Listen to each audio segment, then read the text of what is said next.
Hello and welcome to Strange Stories. It's great to have you here. We are all about sharing stories of near-death experiences from around the world in the hopes of bringing some light and inspiration to your day. Our daily videos offer a glimpse into what lies beyond this life, and we believe that they can help us all appreciate the gift of life a little bit more. If you enjoy our content, please consider liking, subscribing, and hitting the notification bell to stay up to date on all of our latest videos. Your support means the world to us and helps us continue to grow. And to our returning viewers, welcome back. We're thrilled to have you with us again. So go ahead, grab a cozy blanket, get comfy, and join us for today's incredible near-death experience story. When I had my experience, I was a true atheist, true agnostic. I did not believe in any religion. I had no faith in anything. I thought it was all nonsense. I work as an engineer. I was perched atop a bucket truck. We were installing electrical lines. We were behind schedule. We began to try to rush things. We decided to keep me on the bucket. We're not going to jump up and down, and you just have to be careful with the trees and navigate carefully. My partner, who was with me, was more concerned with electrocuting me up on top, so he was more concerned with looking up and accidentally ran into a tree. I landed on the bucket and broke all of my ribs on my right side. Of course, I was taken to the emergency room. There were some rib cages that weren't healing properly. I was waiting in an emergency room, and as a nurse said, if you need anything, press this button. And I sat on that bed and I was really struggling to breathe at one point. I considered pressing the button because I grew up in the South Bronx and was supposed to be one of those tough guys. No, I said. I could handle it. I think I'll be able to get through this. I always have. I waited approximately 45 minutes. And when I finally pushed the button, the nurse came in and she looked at me and she just hit the cold blue. That was the start of my dying experience. And because I was suffocating, I was having a series of emotions, so it was a little slow. I'll tell you what my initial reaction was. My first emotion when everyone ran into the room was shame. I was stripped down so quickly that I felt ashamed. After I felt that sense of shame, I began to wonder, what if this is true? What if something's really happening here? What will happen to my family? Because I was not expecting anything like this. So you're completely unprepared, and I'm wondering how they'll manage it. And this resulted in a massive lump. I began to consider God. What do you think? I'll change if you get me through this event.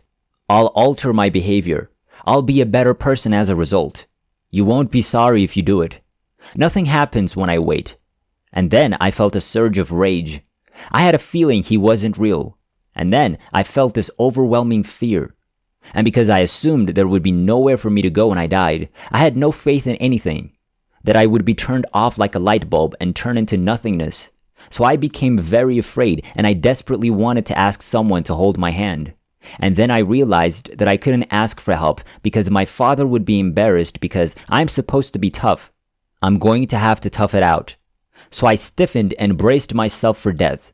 I started to hear the IB and it sounded like raindrops hitting on a tin roof. As a result, it was like splash, splash, splash. I took a look at the wallpaper.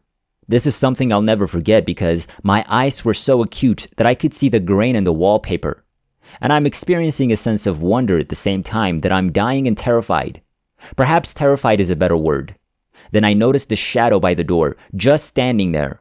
And then I realized, you know what? My life has been extremely difficult.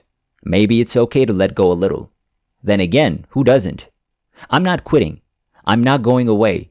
I'm just realizing that there's nothing I could do to stem this chain of events, right? I'm powerless to stop it. It's okay, I kind of said. It is acceptable to die. And the moment I said or thought that, the shadow moved. Then again, who doesn't? And in my mind, I saw his hand reaching out to me, just touching my toe. And the moment it touched my toe, I felt a tremendous sense of relief, relaxation, peace, love, and calm. And I wasn't having trouble breathing any longer. I was in a state of bliss when I noticed a warm breeze blowing, and I imagined it because I have long hair. Wow, my hair must be blowing in the wind. This is pretty amazing. And then I felt myself being lifted until I was in the corner of the room, and I was observing the effort my CPR team, the group that was there trying to save my life. And I looked at them and saw a doctor right over me, just pumping, and I could see a lot of stress on her face. And I looked at myself and thought, that's me, and I'm dead. But who am I if that's me? Surprisingly, this was the first thought that came to mind.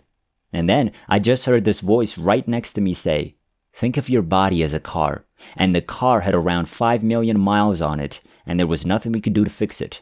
So, it's time to say goodbye to your body. And I thought to myself, wow, I just said it was okay to die. Now I'm standing here because I think I'm standing there. I'm not sure what I look like. I'm not sure what form I'm in, but I'm aware that I'm alive.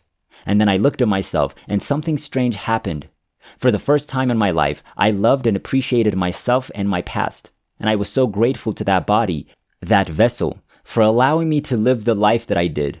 And I think it's something we rarely do. Take that 1 second to say, I'm not flawed. I'm supposed to be this way because we're always looking for what's wrong with us. We never really appreciate what we have going for us. And I began to have these memories of what I refer to as everyday benign things. So there's someone smiling, my little brother, me holding his hand, a kiss, simple things, a child looking at you with this incredible smile.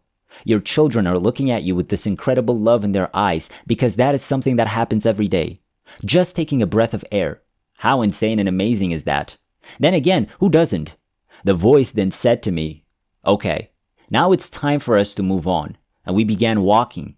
I had never seen this presence before, so I'm not sure what it was, but it felt feminine.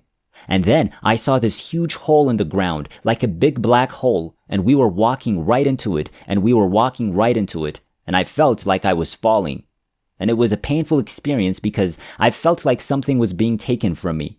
And it felt like I was falling indefinitely. And when I finally hit what I call ground, it kind of ended for a second. And then she kind of said, we've got to keep going. And then there was another.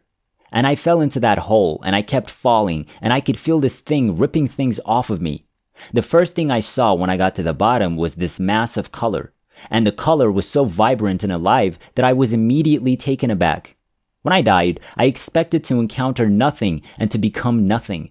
Now I'm seeing things that were mind-boggling in the sense that this color was alive, was living, and it was moving, and it was talking to me, and it was talking to me, and it was talking to me, like millions of voices.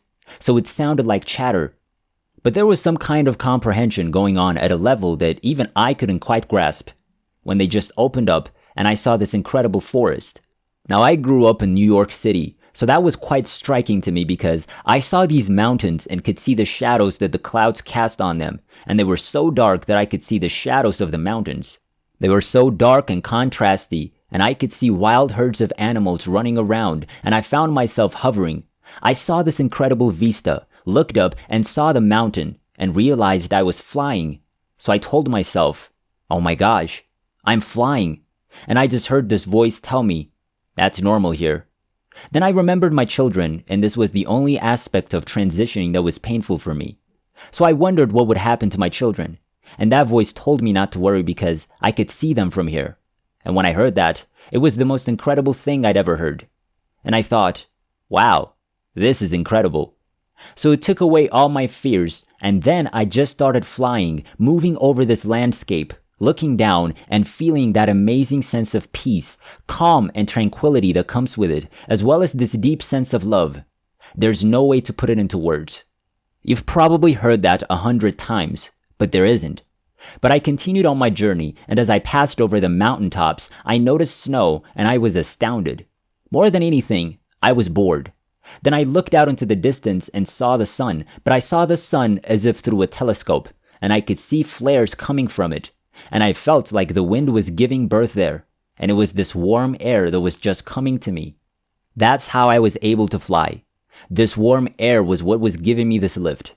And I'm thinking all of this when I look down and see this amazing cove, a beach, and a man knee-deep in the water.